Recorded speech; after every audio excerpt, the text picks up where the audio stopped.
Hey guys, and welcome back to the channel, and in today's video we're going to be talking about Destruction Warlocks. Now, in my last video I talked about Affliction Warlocks, and I've been trying a bit of a Destro after seeing a few convincing videos of doing a bunch of damage on them, especially in Mythic Plus.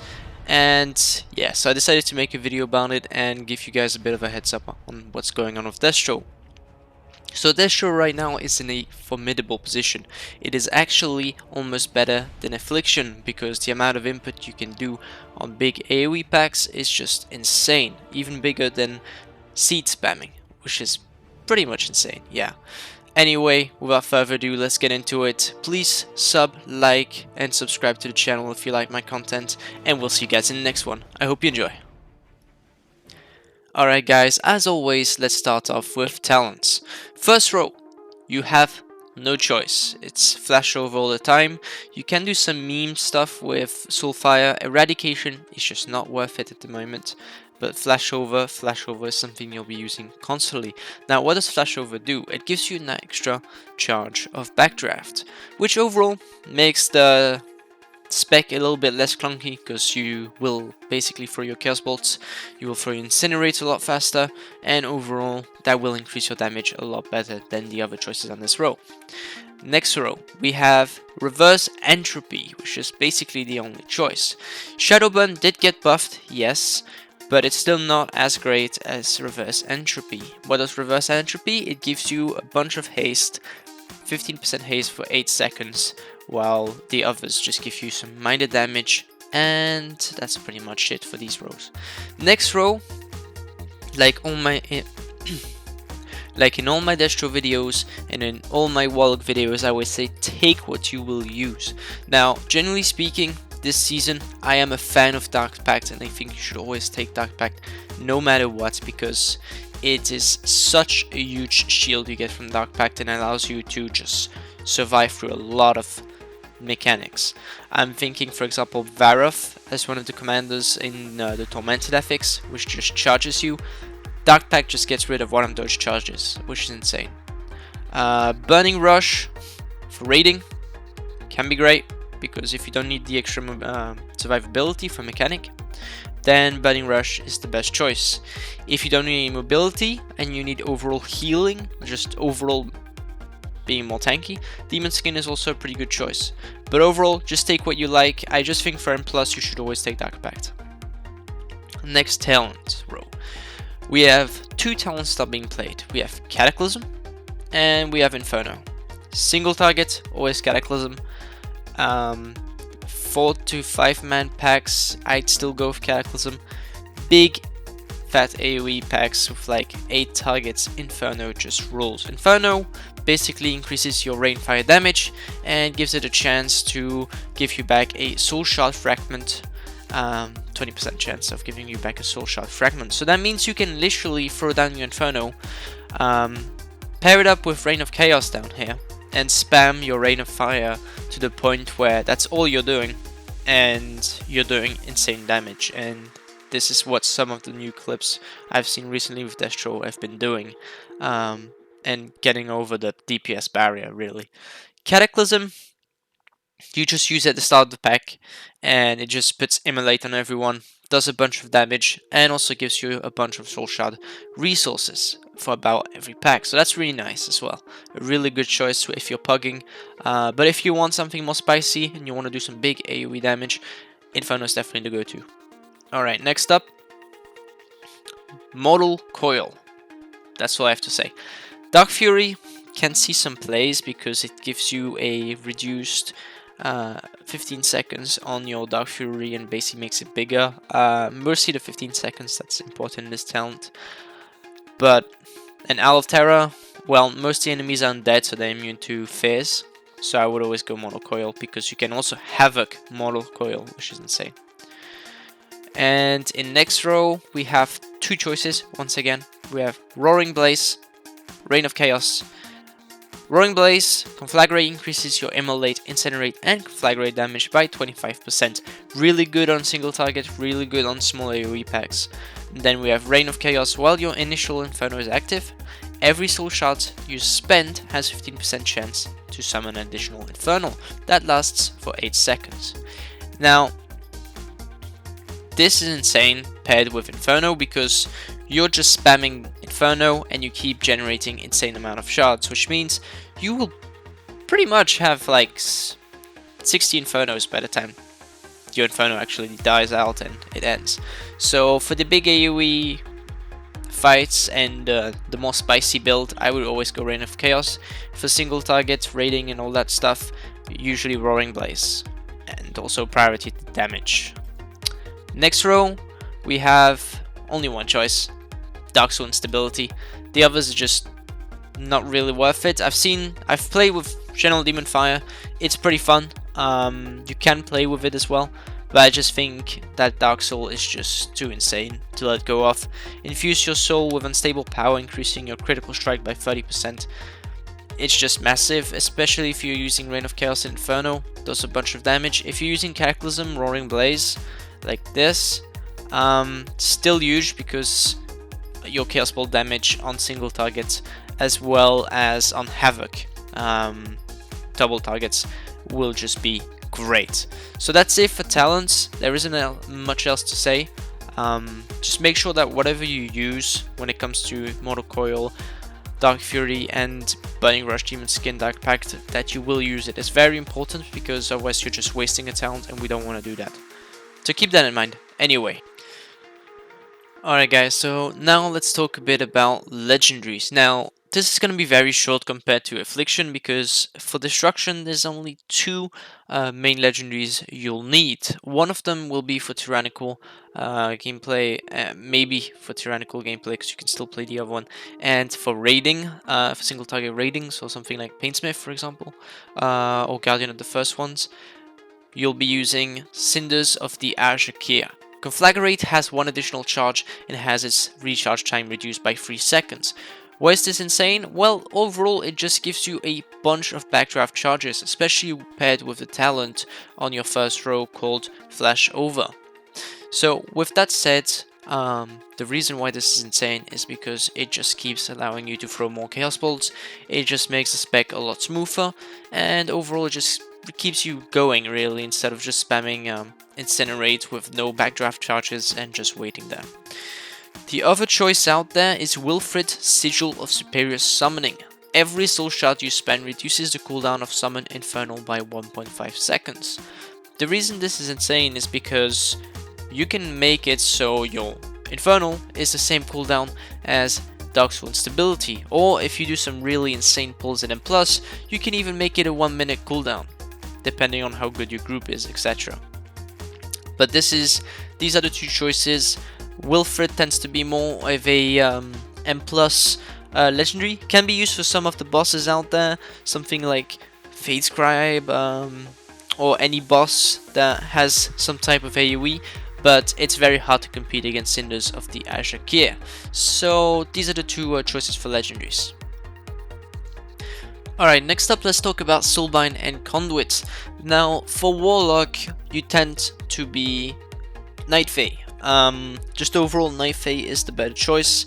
Some people do play Necro a lot as well. Necro can be quite fun, but I'll only be focusing on Night Fae because my Warlock is Night Fae and I haven't had too much experience with the other Covenants. So, Night Fae, great. Soulbinds, what are your choices? All three of them are actually pretty viable, but most of the time you'll be running Dreamweaver, and sometimes you'll be going with Korain, especially if you want to do some big AoE shenanigans with your burst, which can be quite fun. And that's pretty much it for Soulbinds. The reason why these two are so great is because Korain allows you to get your first strike, damaging an enemy before they damage you, increases your chance to critical strike by 25%.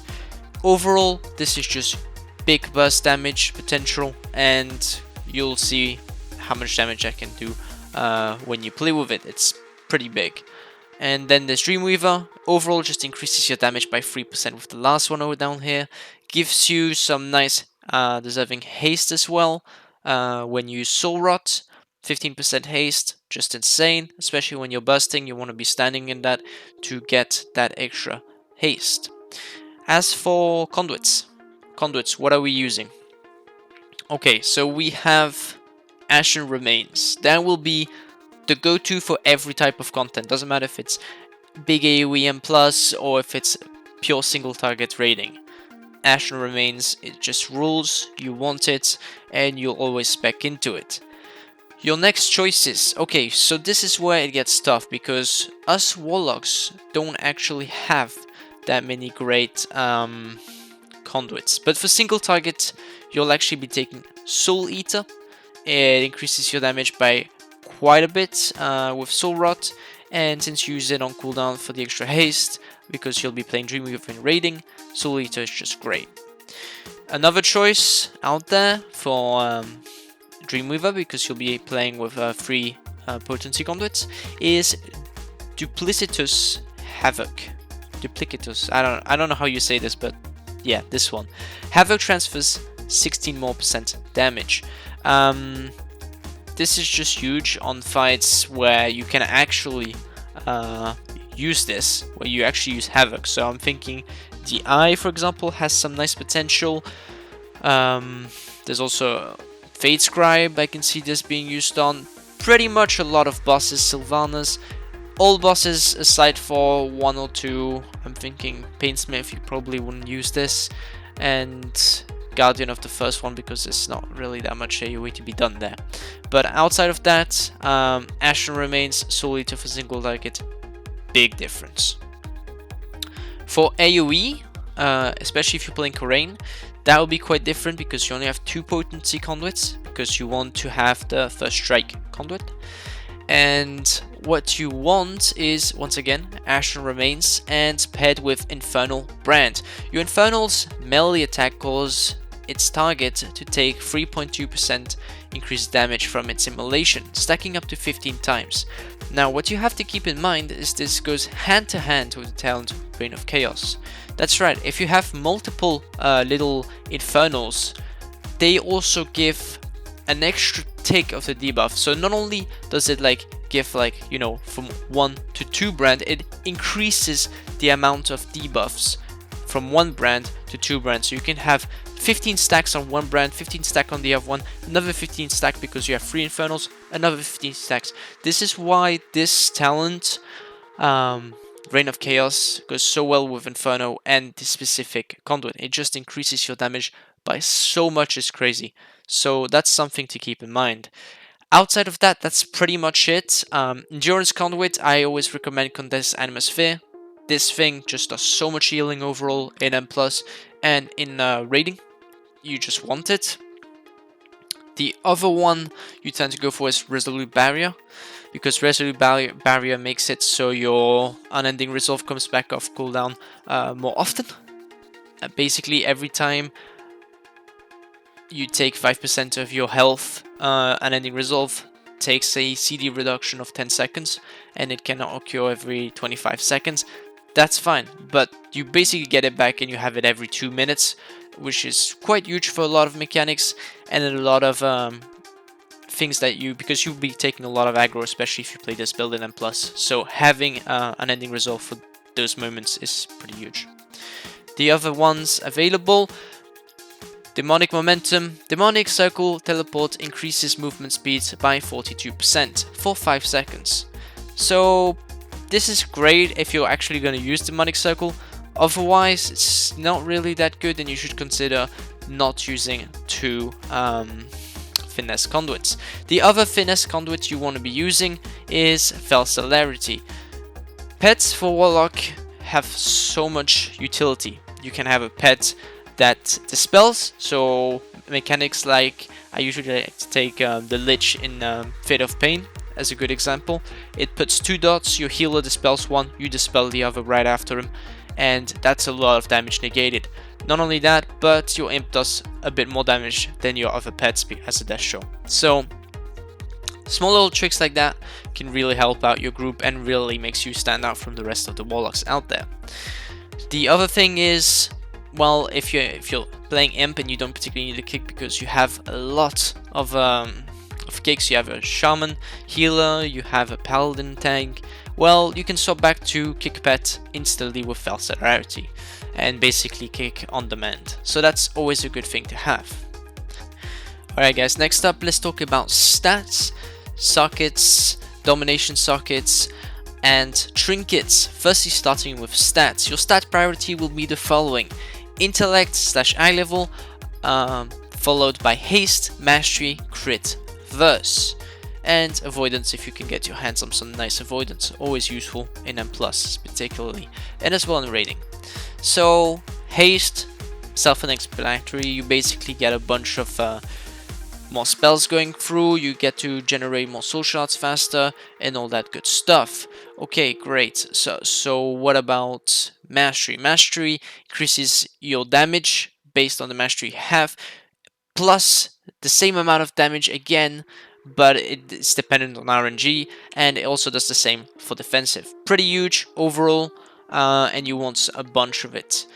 Crit, well, crit is basically for Chaos Bolt only. It increases your damage that Chaos Bolt does by such a large amount that you want some, but not too much, because, well, hey, you want to do some AoE, and Mastery is actually better. Same with Haste. Verse is just a little bit of Verse is always nice because it allows you to take less damage overall and increases your damage by a bit. Not too much of a priority stat. Anyway, next up, let's talk about sockets. So in sockets, you want to be using either Mastery if you have like too much haste, and it's better for you to get Mastery when you sim, or you want haste if you don't have enough haste and you just want more haste, really. Outside of that, Domination sockets, you want to go Unholy set, because Unholy just gives you that nice crit damage and intellect overall. And Destruction is always guaranteed to crit with Chaos Bolt, making Unholy pretty good with Destro overall. Next up, Trinkets. Trinkets, you always want Soul Letting Ruby. Soul Letting Ruby is your go-to trinket, just does a bunch of damage, gives you 1k crit, depending on the item level. About 1.2 I think for 252, something like that, for 16 seconds. Huge damage increase on your burst, and goes hand-to-hand cooldown wise with your Dark Soul instability. Other trinkets, I would always recommend the trinket from KT. So I can't exactly remember the name of the trinket. Give me 1 sec to check it. Alright, so trinket from KT is called Forbidden Necromantic Tome. Your damaging spells have a chance to increase your critical strike by a certain amount depending on the difficulty for 15 seconds, stacking up to 3 times. So it gives you once again a bunch of crit. So you don't particularly need a lot of crit as a warlock, because currently your trinkets are your main source of that stat, and overall those are your best 2 choices. Other choices, if you don't particularly have a reliable way to kill Kel'Thuzad on HC or Mythic, is Titanic Ocular Gland from the second boss, the Eye of the Jailer. While your health is above 50%, you are judged worthy, increasing your highest secondary stat by a certain amount, depending on difficulty, and if you're under that, you get the same but as a debuff instead. So that's a really nice choice as well. Those are the 3 I would really recommend. The other trinkets out there are just not too good. Cube can be really nice as well, but generally speaking, I would recommend the other trinkets I mentioned before. So that's it for trinkets, soulbinds, and sockets. Alright guys, as always, let's finish off by looking at how you actually play the spec. So first of all, your main priority as a Destruction Warlock is to keep your Immolate on as many targets as possible. The reason for this is Immolate gives you a nice slow soul shard regen. Now, there are some builds where you do not need to do this build particularly, because if you have enough targets, well, let's just say that you won't be using Immolate or any spells at all. You'll just be spamming Rain of Fire right onto the targets and just spamming the thing until you reach some insane levels of DPS. But outside of that, generally speaking, keeping Immolate on as many targets as possible is the main priority. Next up is to use your Conflagrates to get some backdraft charges. Now, as you can see, you can use Havoc to get double the amount of generation when it comes to soul shards generation. So Destro is all about getting soul shards. using your backdraft haste increase, and then just using it properly to do a maximum amount of damage. That's great. So Destro is pretty easy to play, to be honest. It's not a tough spec, but the things that really make a bad Destro from a good Destro is not only knowing this, but also knowing how to use your pets. So we have a kick pet over here, and then we have the good old imp to dispel, as I mentioned earlier in the video. And we also have some nice utility, like dropping a health stone whenever possible when you're not in a fight. And I'm talking, this is mostly for M+ dungeons, because for raiding you'll just be dropping it right before the boss, and that'll be it. Next up, also putting down a gate for your friends, allowing them to go faster. If you gain like 5 seconds from this per dungeon, it's 5 seconds you'll want to gain anyway. Circle, just nice. I'm thinking, for example, the Ardenweald boss in the other side has the mechanic where you have to jump in the air. You can actually TP yourself back down so you can do more damage more instantly and you don't waste many globals, or you can just fall down and just press Conflagrate 24/7.